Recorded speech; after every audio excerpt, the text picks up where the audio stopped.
This is J. Krishnamurti's fifth discussion with students at Claremont Colleges, 1968. I think we ought to go rather deeply into the question of authority. And to understand the total feeling of authority, not any one particular authority, the authority of the parents, the authority of the experts, the authority of the so-called teachers who say they know, but consider this rather complex problem, how man, human beings, each one, accept so readily authority, follow it, conform ourselves to the pattern set by the original author.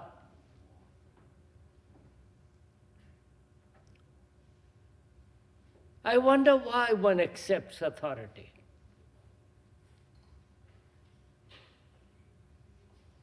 Please don't say, bring in the child, mustn't the child have authority of the parent and so on. But we're talking amongst grown-up people. So one asks why we human beings accept authority.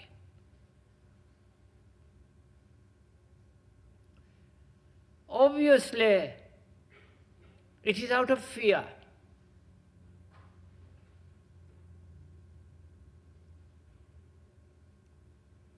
Older generations think they know, and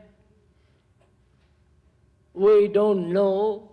We are rather frightened of going wrong and making a mistake, being rather uncertain, wishing to be secure, and we accept authority. The authority of the specialist, the authority of the teacher, guru, and all the rest of it.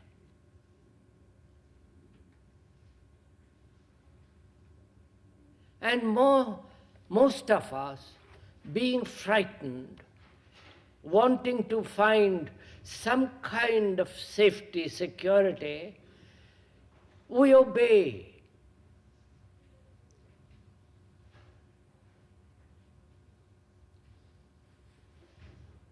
One sees the tyrannical dictators with their authority, and the more one is liberal, democratic, one revolts that kind of authority, against that kind of authority. But the authority of a church, of those who represent the entity who knows, we accept that very easily.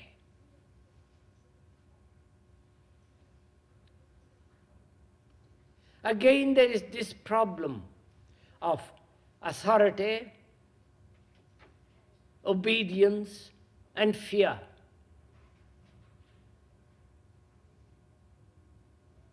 There is the authority of the law, there is the authority of the expert, there is the authority of the one who knows, psychologically, spiritually, and we don't know, or we pretend not to know because we want to be quite sure that we are doing the right thing.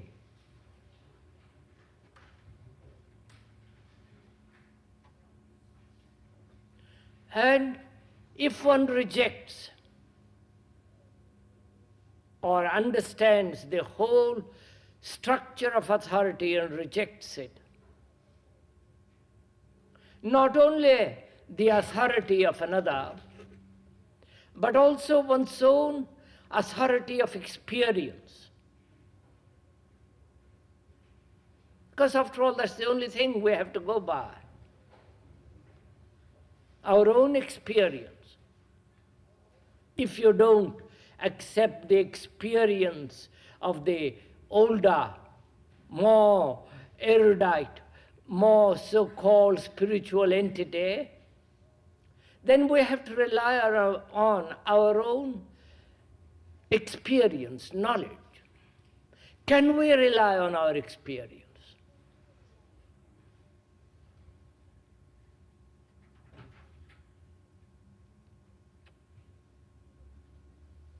Is experience the criterion? And is experience, is not experience the most dangerous thing?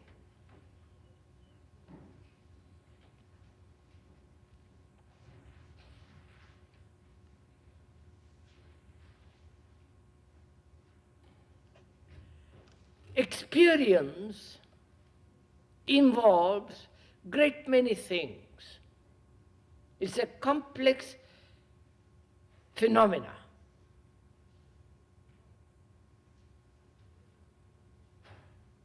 The word experience implies going through, right through to the very end of it and finishing it. But we don't finish any experience. We retain the memory of that experience and use that memory as a guide.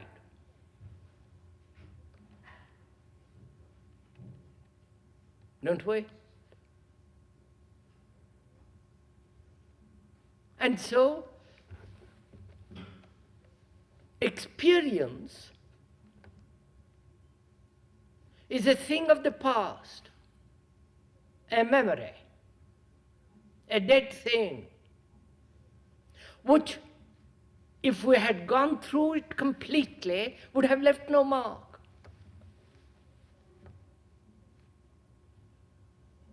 But experiences, for most of us, leave an imprint. And we have thousands of these imprints. And will they be our guide? And if they are our guide, the criterion by which we can conduct our life, morality, and so on, is the past the authority? Is the tradition? And it is a tradition, whether it is 10,000 years old or 2 days old. Can one rely on it?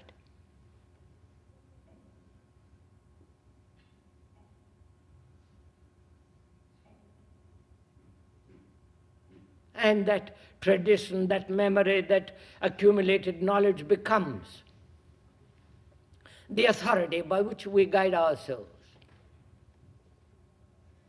psychologically, as well as in other fields.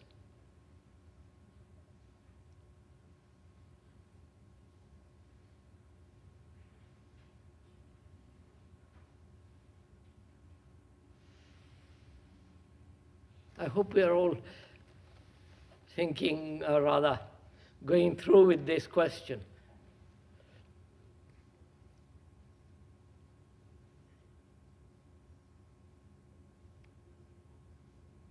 Can a mind be free of authority?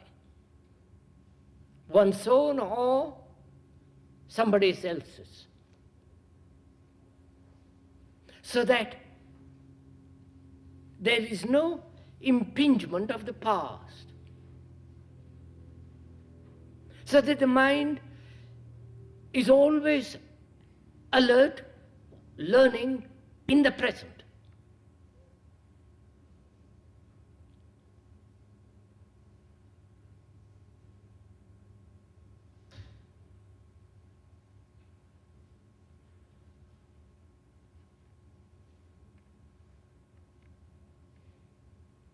this is an important question, it seems to me, because if we are inquiring into freedom,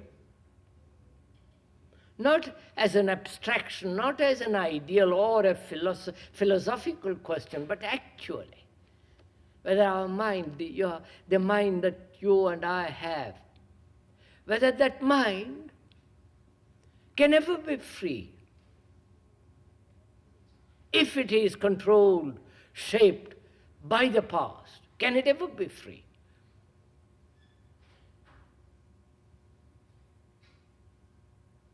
And if it is not free, it cannot possibly see clearly.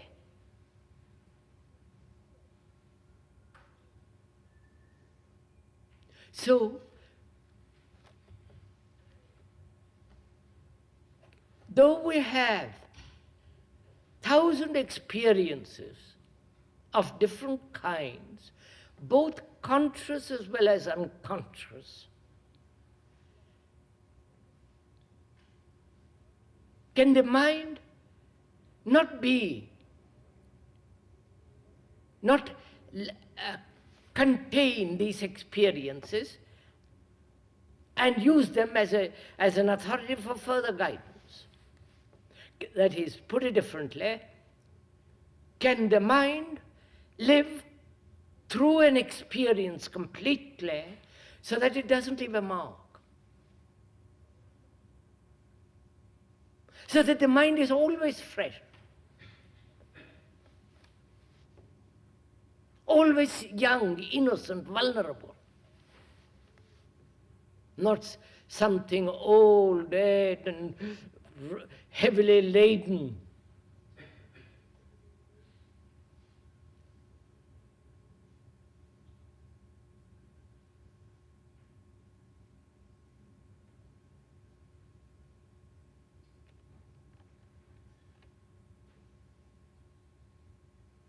Can the mind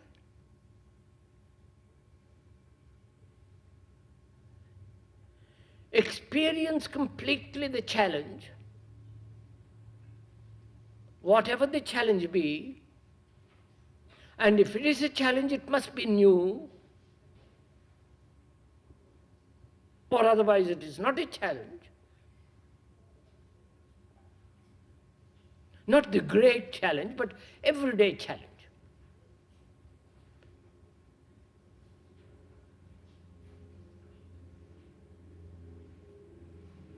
And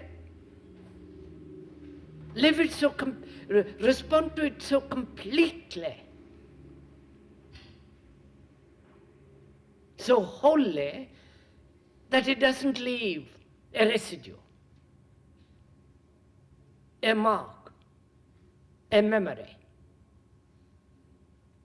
Am I putting the problem clearly?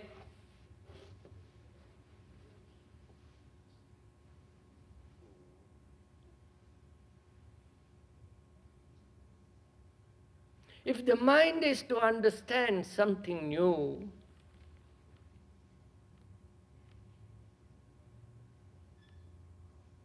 it must be able to look without the whole burden of the past.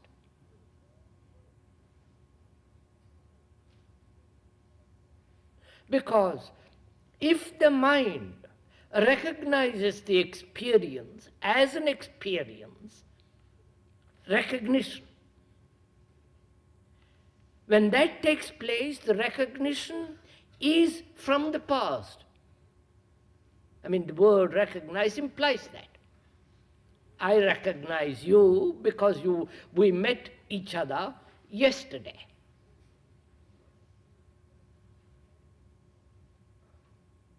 Otherwise, I wouldn't be able to recognize you. So, one asks, is there ever a new experience at all? Or always the repetition of the old? Because every experience is recognized. Do you follow? Am I making this somewhat clear? No? Or is it clear as mud?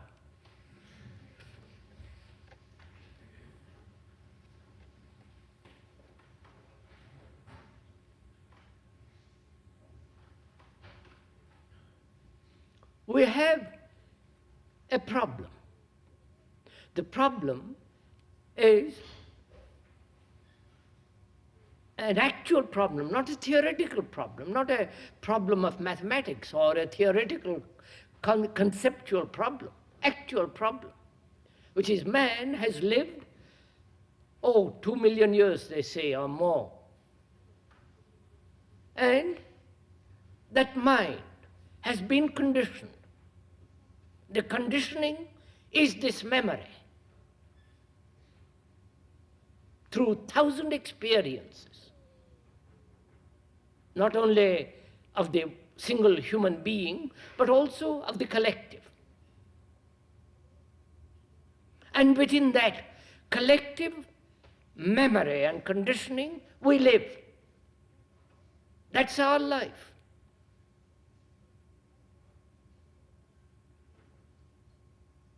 And therefore, the mind is a prisoner. It may occasionally go out, hoping to find more, but is always tethered to the past.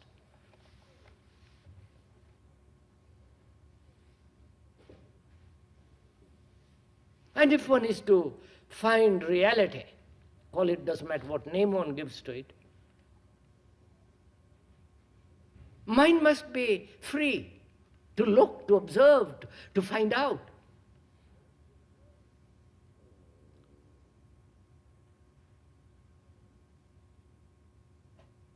So can the mind experience, go through a challenge so completely that it leaves no mark, so that each time it's cleansed through the experience? I wonder if I'm making myself clear. Won't somebody tell me if it is clear or not? Right.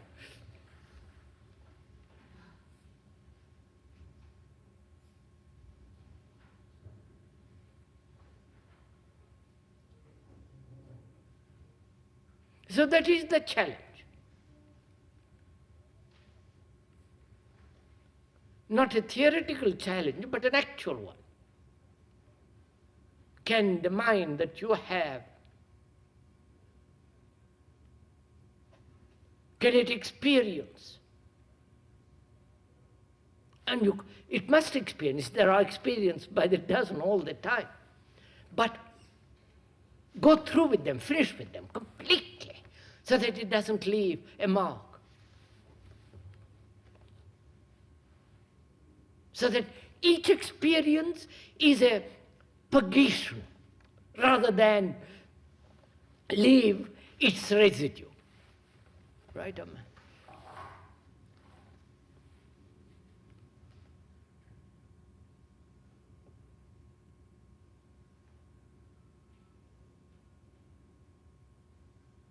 So,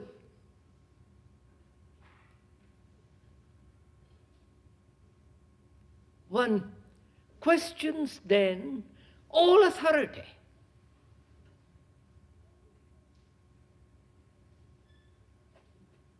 The authority of the sacred books of the East, or of the Bible, or of any authority. The authority being the tradition.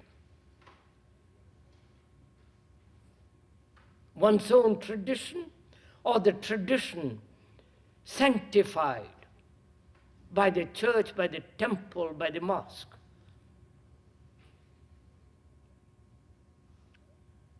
So when one goes into it, one strikes at the very root of authority. And a mind that is free from authority is a very intense, alive mind.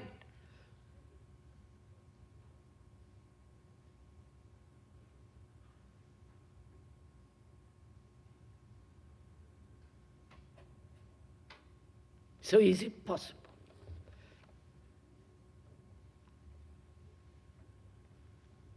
Is it possible for a mind that is insulted to meet that challenge, or flattered, to meet that challenge and finish with it on the instant, not carry it over the next day or the next minute?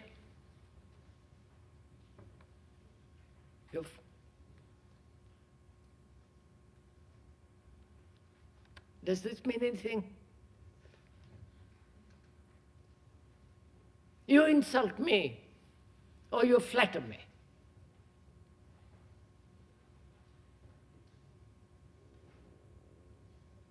Can I receive that insult,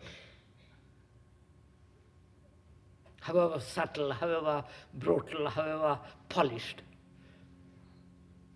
Receive that insult, be so completely aware of it, the truth of it or the falseness of it, that it doesn't leave any mark. Or when you flatter,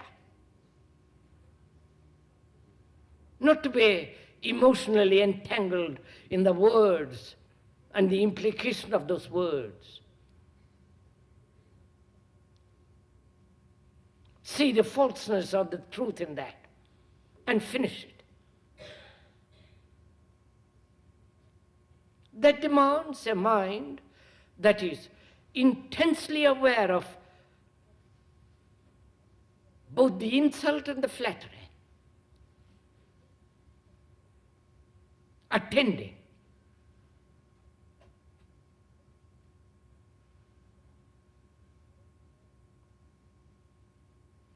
One can. This is really quite a complex problem. I hope you will be able to go into it this afternoon. One can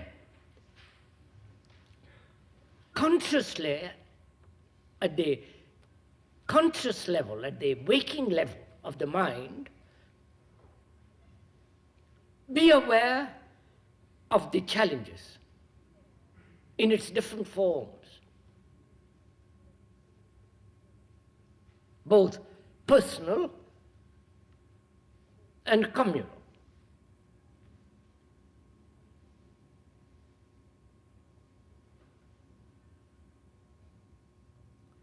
But there are experiences, challenges, which we do not see, but there they are, which the unconscious may recognize as a challenge.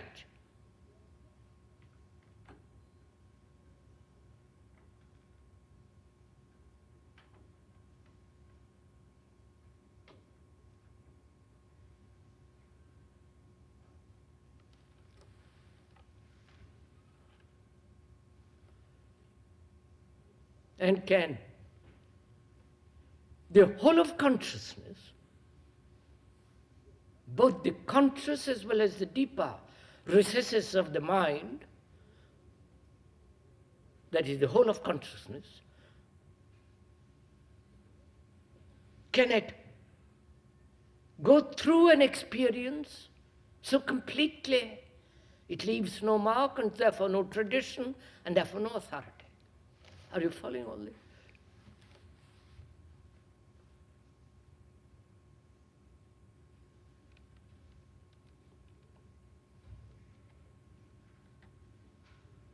Please, this is not an intellectual exercise. There is nothing intellectual about it. This is the actual, everyday problem.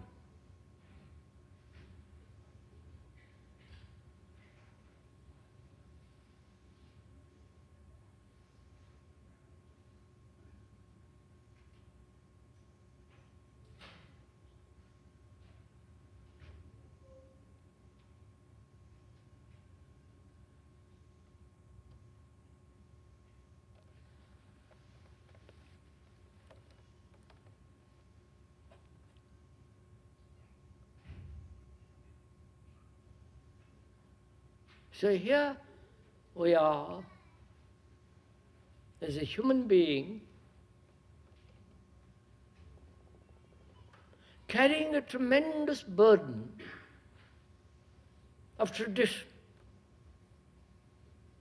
The tradition is the human being. He is not different from the tradition. He is the tradition.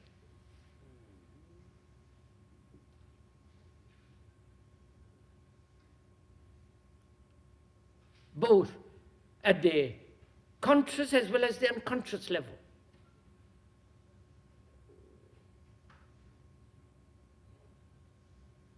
And to analyze the unconscious level takes infinite time, and there is no time.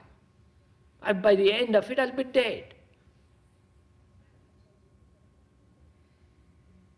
If I keep on everlastingly analyzing for the next 50 years, I shall be so worn out, the mind will be exhausted, and I'm ready for death.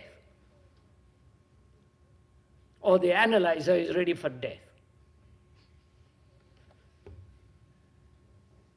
Poor chap, that's what was happening.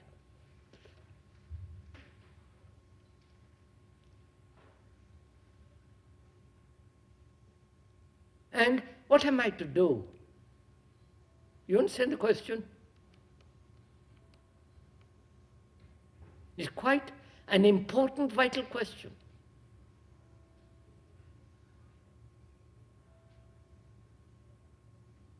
I can't explore the unconscious.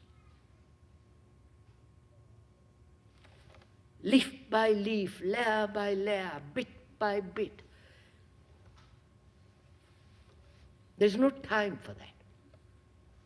And also, the analyzer is the analyzed. Right?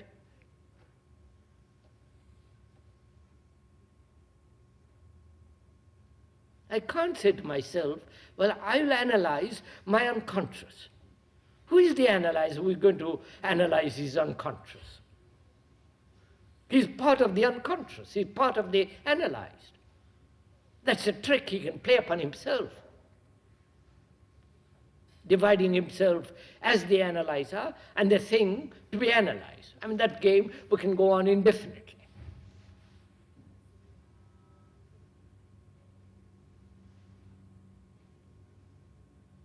So there is vast tradition entrenched which holds the mind.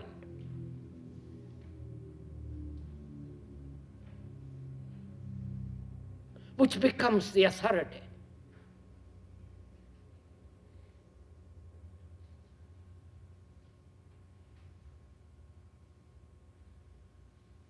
So what am I to do?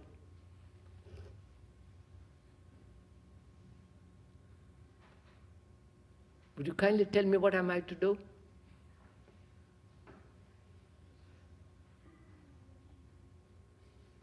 I see the problem very clearly.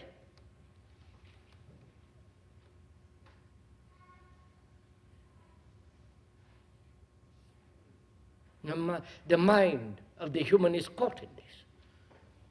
And he says, next, what am I to do to free from the past and meet the challenge as though for the first time?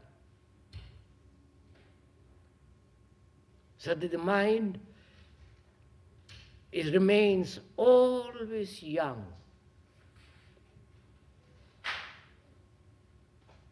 Which is not a vain, ambitious question.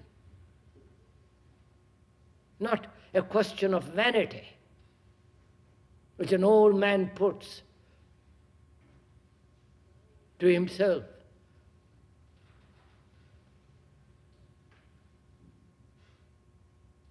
So what is one to do?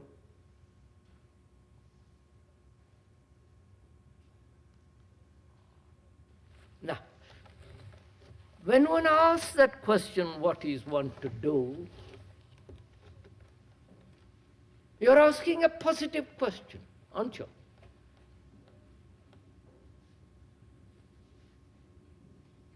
You want to find out what to do.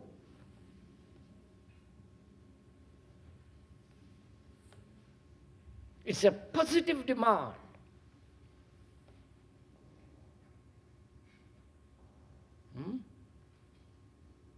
Tell me what to do.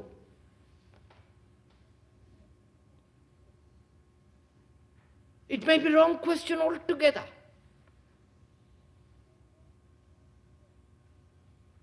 And it is a wrong question. The question is, what am I not to do? Yeah, I don't know if you're following this.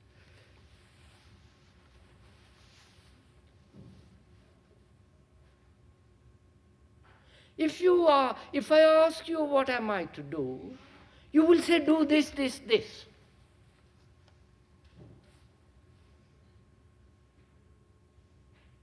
You'll give me a method, a practice, which is all in the part of that memory, of that tradition, obviously. So it is a wrong question altogether. But if you ask, if you say to me, don't do anything, don't ask, don't do anything, which is the negation of the positive. I don't know if you're meeting this. I deny the wrong question. I won't even look at that wrong question.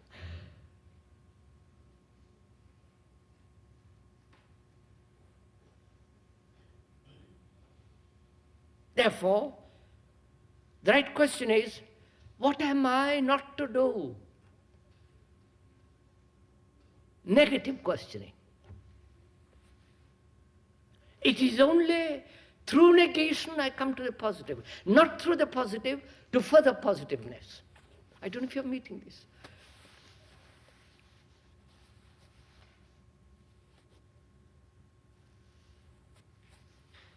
That is, the social morality of greed, envy, ambition, war, hatred, competition, which is called moral,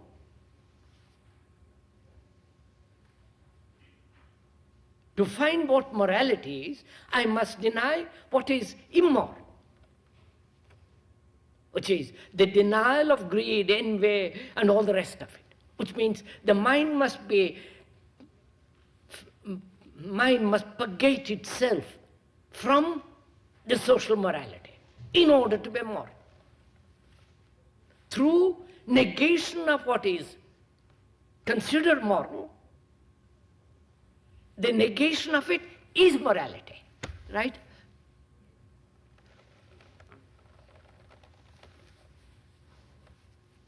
No?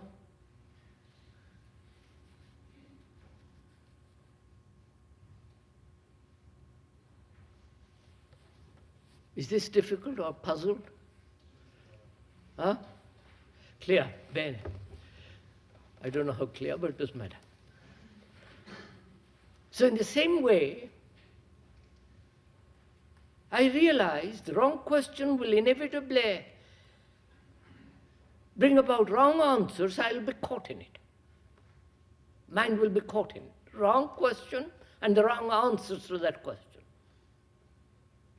So I ask, what is the right question? I see this phenomena of this extraordinary complex problem of authority,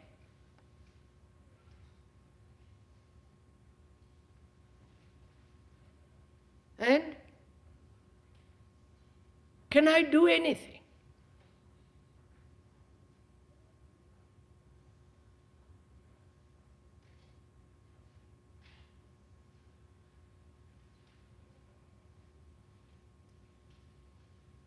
Whatever I do,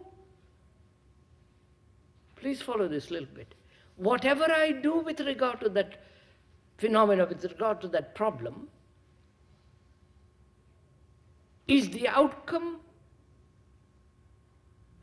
of the past, which is the problem, right?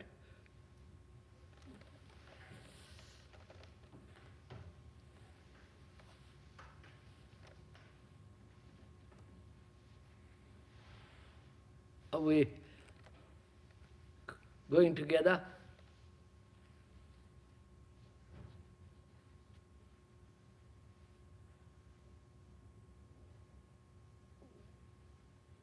If I say I can do something about it, the I, the observer, the experiencer, the thinker, is part of the problem.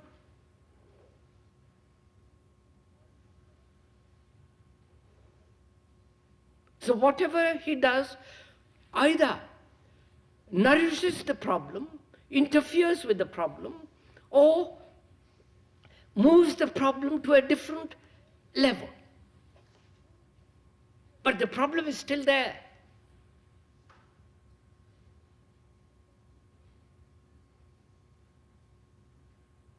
I see that, therefore,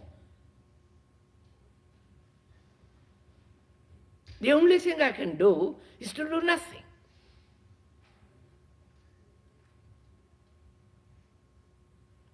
Oh, this place, doing nothing is one of the most extraordinarily active things, most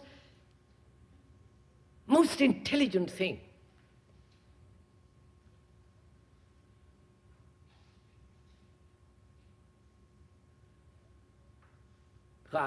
The mind has come to that point when it says, I can do nothing. Not through laziness, indolence, not through helplessness,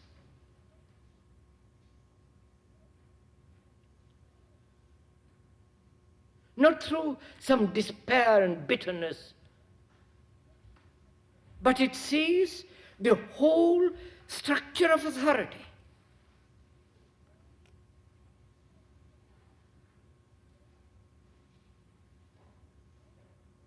And then it says, and it won't put the wrong question.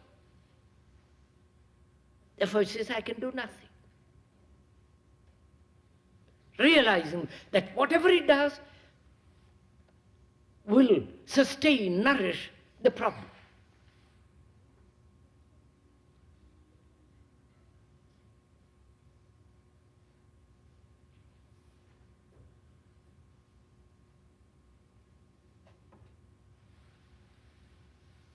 The doing nothing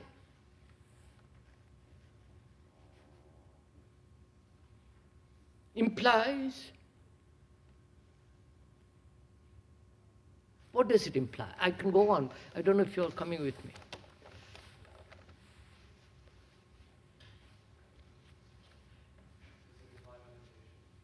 So just, it is really quite, go into it, sir, yourselves, if you've come to that point. Knowing, demanding that the mind must be free. Otherwise, it is a prisoner. Otherwise, it is in constant conflict, misery, confusion, torn by different authorities. And in that, there is no love, no consideration, nothing at all.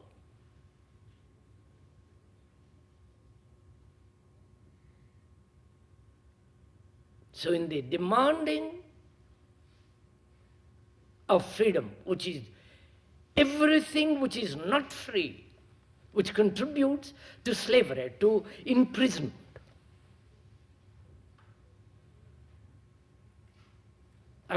the mind has come to that point, not theoretically, but actually doing it.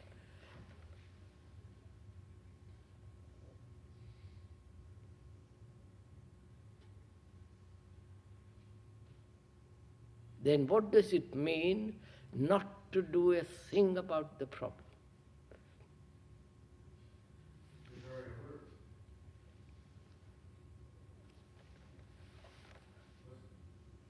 To be alert.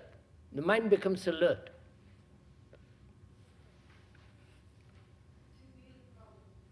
Beg pardon? To be the problem. to be the problem. Are you all guessing?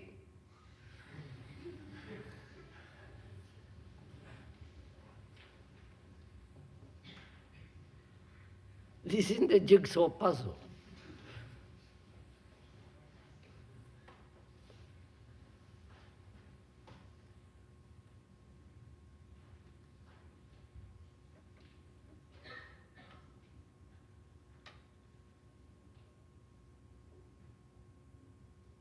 You understand, sir, what it means to negate everything. Do you understand what it means? Just a minute, sir. I'll come to...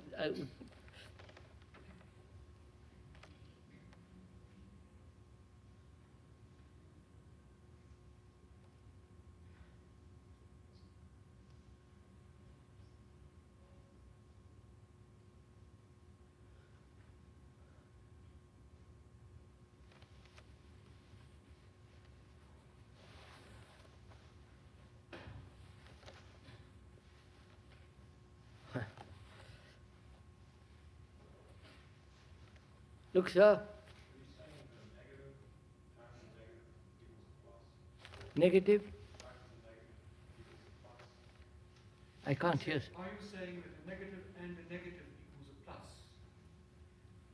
I don't know what that means, sir. Sorry. That's an algebraic expression. Negation is a positive thing. Negation is... Negate something which is negative, doesn't that bring another positive, something else? No. So forget the algebraical question. Let's be simple about this matter.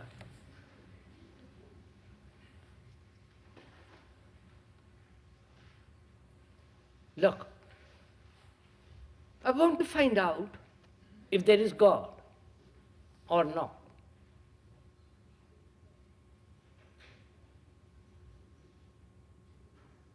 I must negate all belief. No? All belief.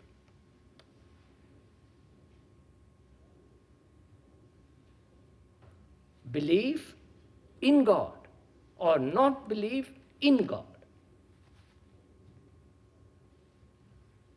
That means I can only deny belief, negate belief, and be free of belief, which is merely my fear that has bred this belief, and the propaganda.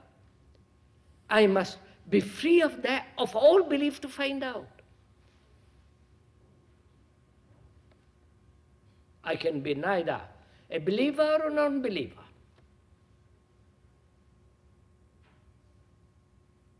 And the mind must be free of both.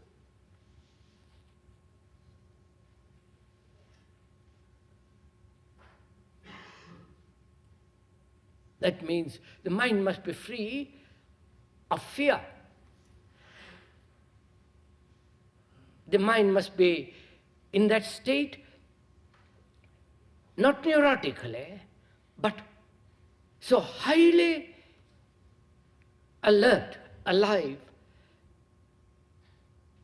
to inquire, to find out. The negation of what is false is only possible when I'm willing to face fear. Be alone, be discarded, whatever it is. Then I have the energy to go into this question, whether there is or there is not. And I must have energy. Not some sentimental belief and romantic ideas and all the rest of that rubbish.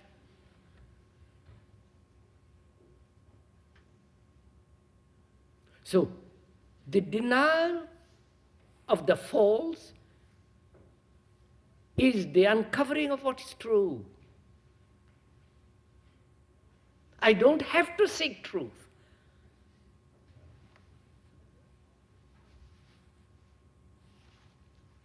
right?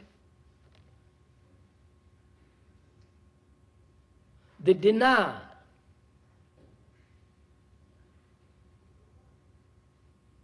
of all authority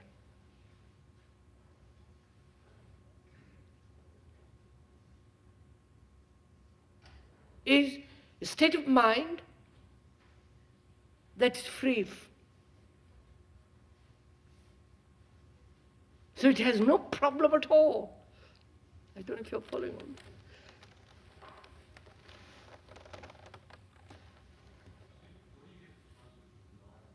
Vipan?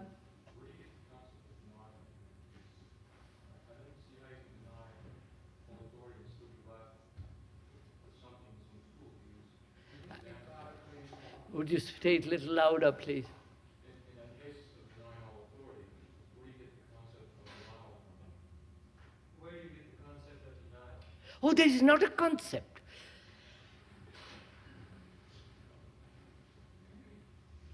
So actually, it is not a concept at all. I see how authority is bred. I see it actually. Bred by my fear of doing something wrong, inwardly, psychologically, as well as outwardly. And so I rely on tradition, which is knowledge, experience. I went through all that. So, it is not a concept at all. It is an actual fact. It's not something of thought. We won't go into that. That becomes too complex for the moment. Monsieur, you were saying something. You, sir. Oh, well, Can I ask a question? When you throw out all the past, then? Not when. You say that Either you do it or don't do it. Not when and if this happens or that happens. So, look, when you see something poisonous, when you see a great danger, you don't stand by and say, when the danger is over, what shall I do? You act. You jump away or run away or do something. Here, we are playing an intellectual game. When I see the authority is futile and so on, then you follow? That is an impossible position. Well, let's say that I see that. You can't. Sorry, sir. You can't say, let us say I see it. Suppose I see it, then what next? I'll put it this way, I see it. Yes, sir. Now, is there anything left? You'll find out, sir. What I find out is nothing. All right, sir, then that's the end of it.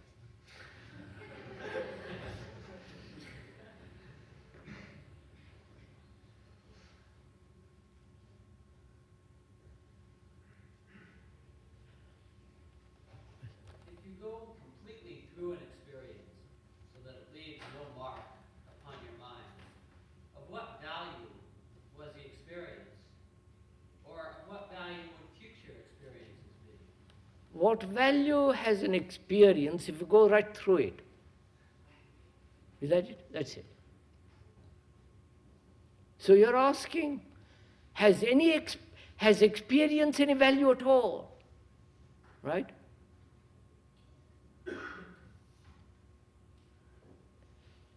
What does experience do? The mind is generally sluggish, indolent, lazy. Experience comes along, shakes it. Tries to wake it up. If the challenge is great, it wakes up for a time being and relaxes.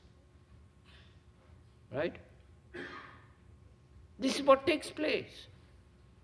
My son dies, I'm taking the extreme case, and I'm shocked. There's intense sorrow, all the rest of it. And presently I find a rationalized belief, an escape, and I'm back again, asleep.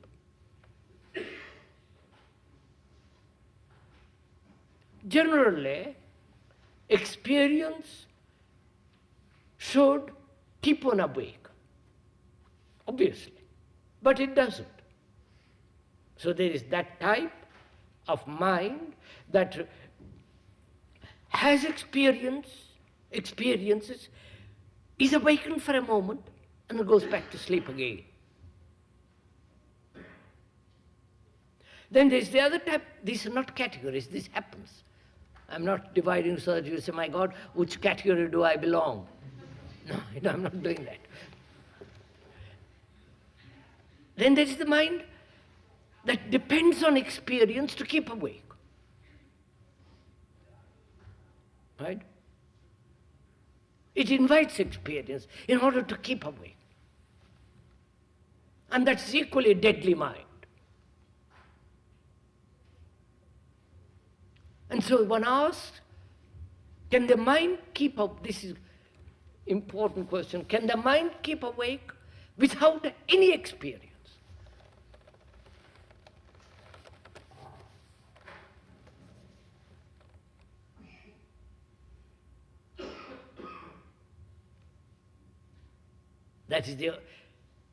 That's only a mind that has understood the whole problem of experience, and therefore understood itself, which demanding experience and living in experience, either the past or the present or the future.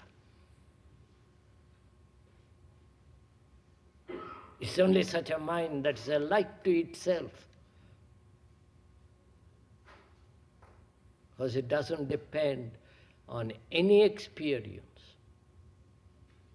Therefore, very alive and all the rest of it.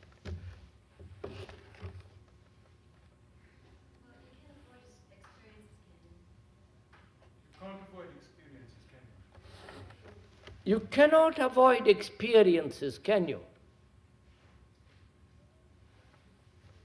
Can you? You can't.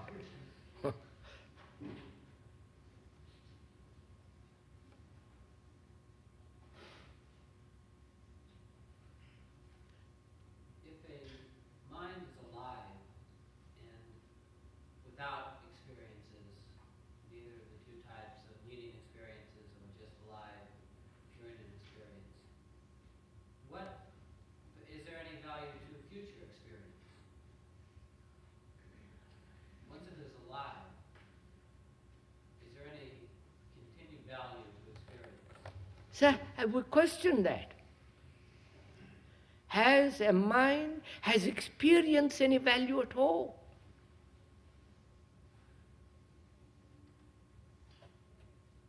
We've had 10,000 or 15,000 wars, hate, agony, tears.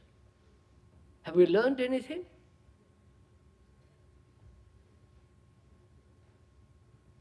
Have we learned by watching others being jealous about their wife or husband, or oneself being jealous? That's an experience, and yet we go on.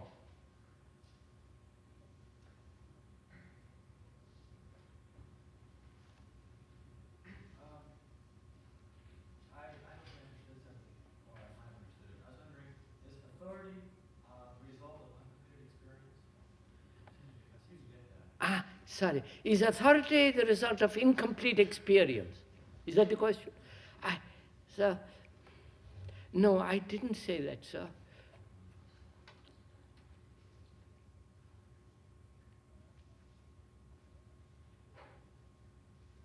Aren't all our experiences incomplete? We never go through with them, and we're beyond them.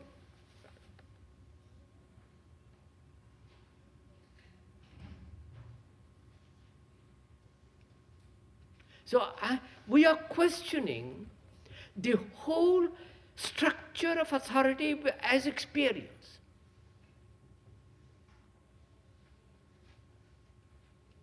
The man who has evolved more than I, who knows more, that is, the whole hierarchical conception of life, the guru, all that business. And also one is questioning why one demands authority, both outward and inner. And in exploring it and asking, in exploring it, one comes upon this strange phenomena that we live in the past is the experience, the tradition. That becomes the authority. And one asks, is it possible to be free of the past? Which means to meet experience completely, not with the past. So please, this requires, this is real meditation. It isn't just exchange of words. Yes, sir. You're either asking me to deny myself because I am myself a collection of... That's right, sir. That's just it. I didn't... You're asking me to deny that self final authority, but you're going to let me have it still, aren't you? I mean, it remains there, and it is myself. That is right, sir. To deny oneself completely. The ego, the me. Because the me, the ego is the past. The ego is the conflict between what is and what should be. I would just keep that ego as a reference point. What? You would choose to keep this ego as a directive point, as a reference point. You keep the ego as a reference point. Referring to what? How to live? To give him the essential sense of self. To give the essential self? Sense of self. And to give the sense of self. That is, to identify oneself with something. Right? Now, look what it means.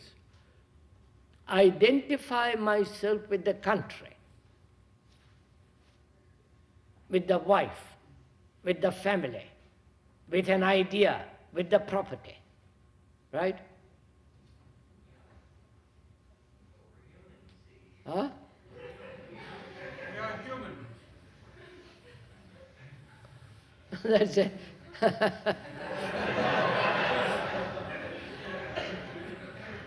That's rather a feeble way out of it.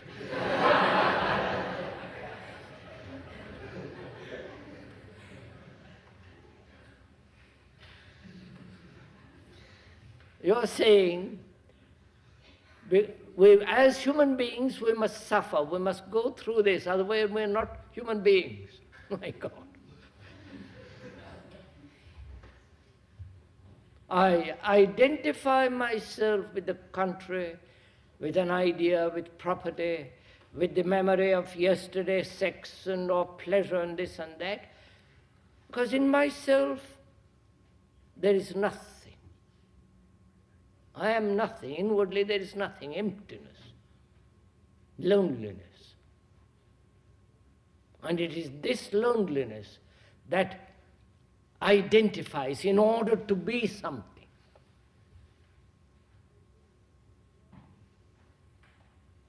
And this identification has led to innumerable wars and bloodshed.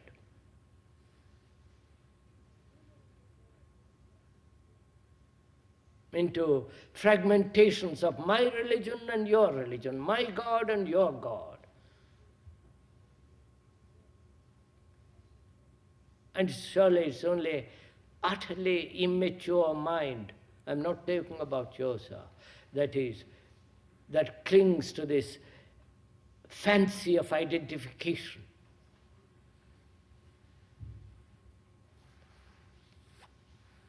Do you think love can free man? Do you think love can free man?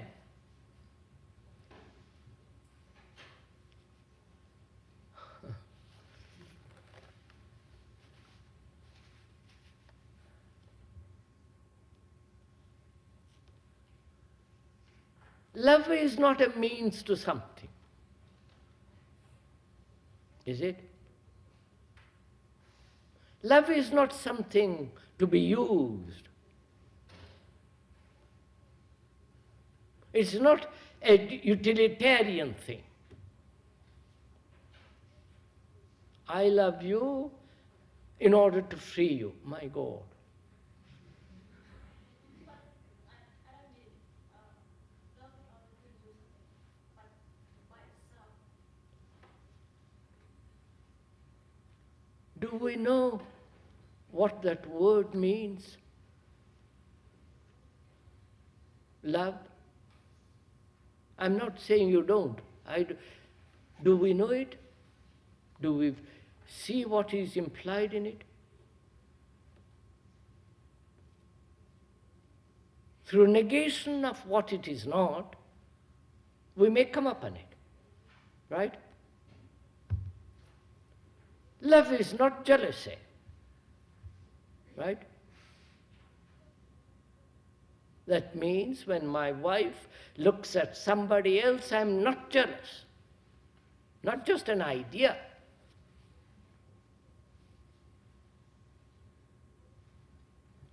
When somebody has done me harm, I don't hate him.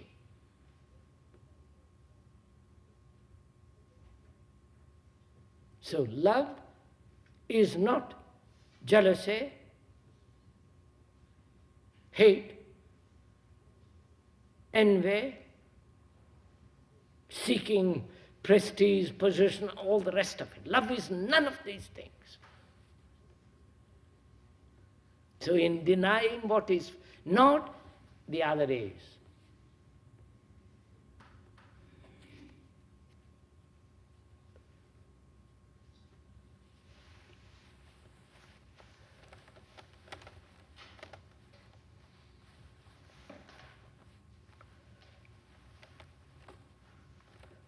So, Yeah, I think that I, on my own level, understand what you say should be, but, and I try to apply this, but then I forget, and I'm lazy and am drawn in all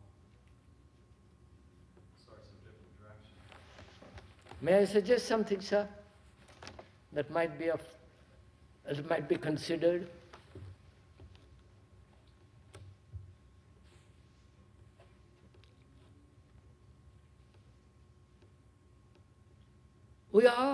Most of us are inattentive. And rarely we are attentive. In the moments of attention, there is no application, you are attending. You don't say, I must remember. You attend at that moment. So what is important is to be aware of inattention. That's all. I don't know if you see. You understand? That's all. Well, I do realize this, but also I know that there even comes time, I mean, like right now I sit here and I realize this and I realize that's what is important to me. But then there are times that come up that I know I should be realizing that, but I don't. Maybe I just Leave it then, leave it. Sir, let's be clear on this point.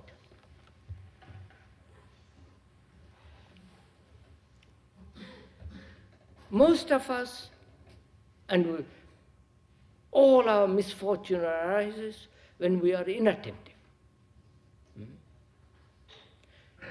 attention is the highest form of the good. And most of us, being inattentive, we try to cultivate attention.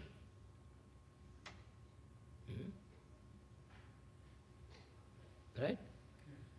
I said, don't do that. You can't cultivate inattention, make it become attention.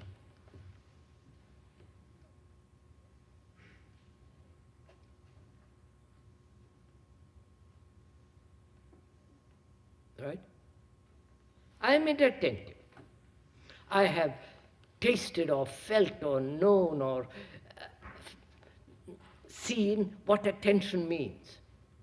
And I realize I'm inattentive. Now what I want to do then is try to cultivate inattention and let it become attention. Push inattention to make it attention. Right? Which is another conflict. So I said, don't do that, but be attentive when you are inattentive. I don't know, right? That's all. You don't have to do anything else. I see that, but No. as to what to do, I see that also. Well, but the thing is that sometimes I don't even want to do that. That doesn't matter then. Don't force yourself to do something. So let me play with all this happily.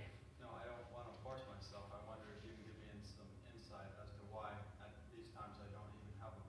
Because most of probably, I'm not saying, please, I'm saying probably, you understand? It's not, I'm not the Delphic oracle. Probably, we eat wrongly.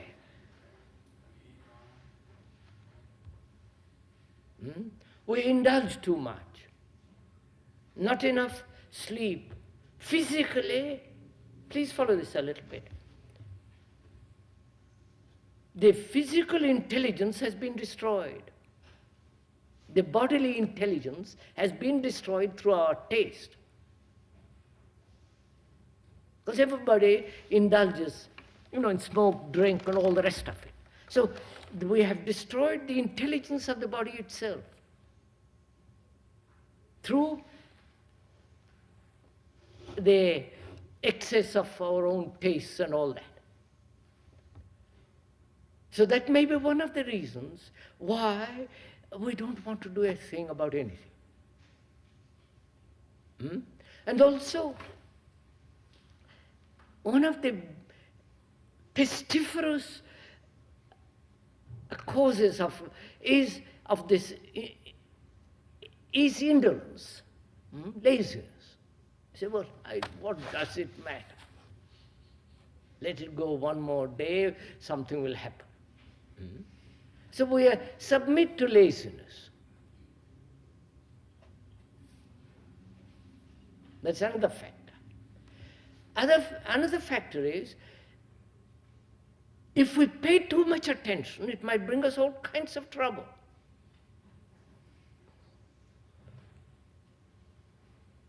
No? Right? So I said, let it go. By looking too deeply, I see too many things which might disturb myself, my family, my relationship, my examination, my future job, all the rest of it. So I close the lid. And let me say, and also we want encouragement. Somebody is to tell us, look, old boy, you're doing very well, carry on.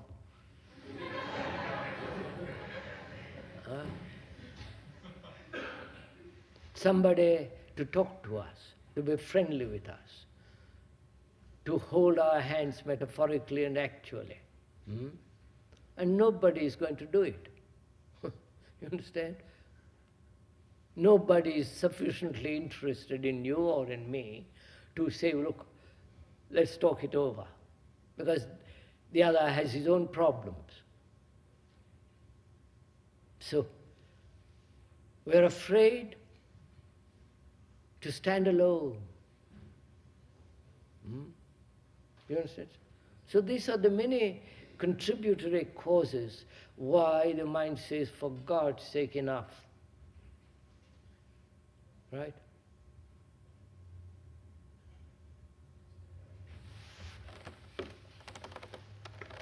Are you saying that we should not worry about anything like authority or anything external, but just meet each experience and have fun with it, and then meet the next one? Not have fun with it.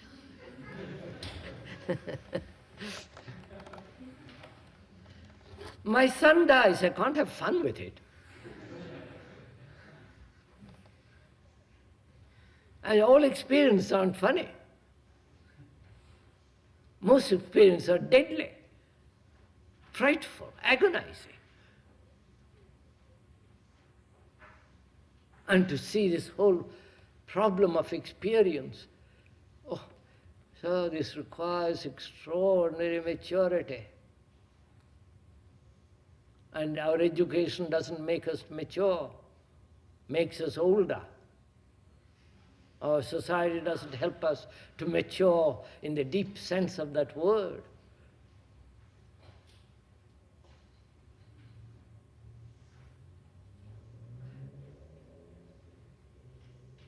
I mean, consider for a minute, if the parents loved their children, really loved them, talked to them, all that, hold their hands, go into it, be really affectionate, considerate. Do you think there would be a war? Do you think there would be draft? Do you think I would like to see my son killed?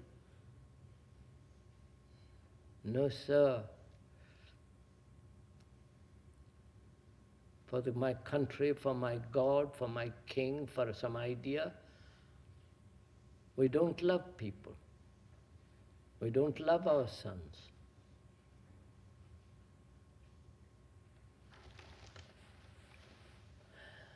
It's a tragic world, sir, yes? So could you go into a brief discussion of what kind of experiences people who can see each other without images might undergo? What type of relationships can individuals have who can look at each other without images?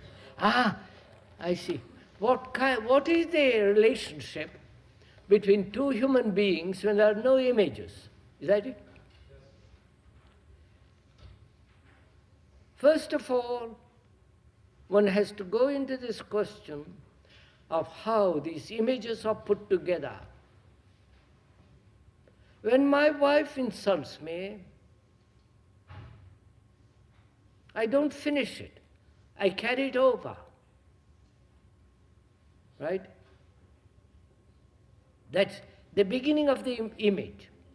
And when I dominate my wife, the wife has the image of me. Right? So we are building images all the time through incomplete experience. Right?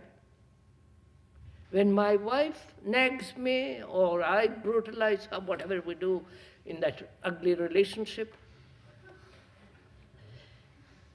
which is the relationship of image, between image and image, there is no relationship. To find out the other, what it means to have a relationship without an image, means to love, sir. To love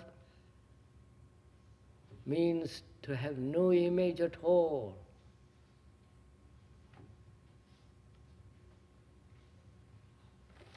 I think that's enough, isn't it? Yes, sir.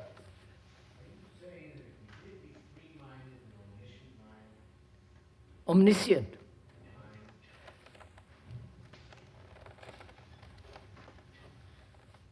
Completely a free mind is an omniscient mind.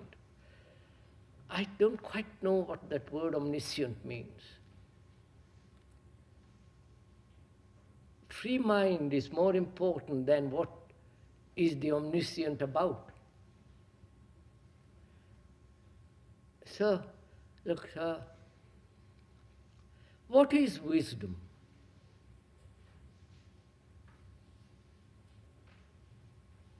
Wisdom is not something that one buys in a book. Wisdom is not the outcome of experience.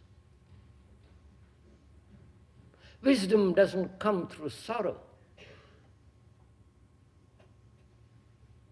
Wisdom doesn't come through great deal of accumulation of knowledge. Wisdom comes when there is the ending of sorrow, and that can only end with self-knowing. When there is the self-knowing, then there is freedom. And that freedom is the highest form of intelligence.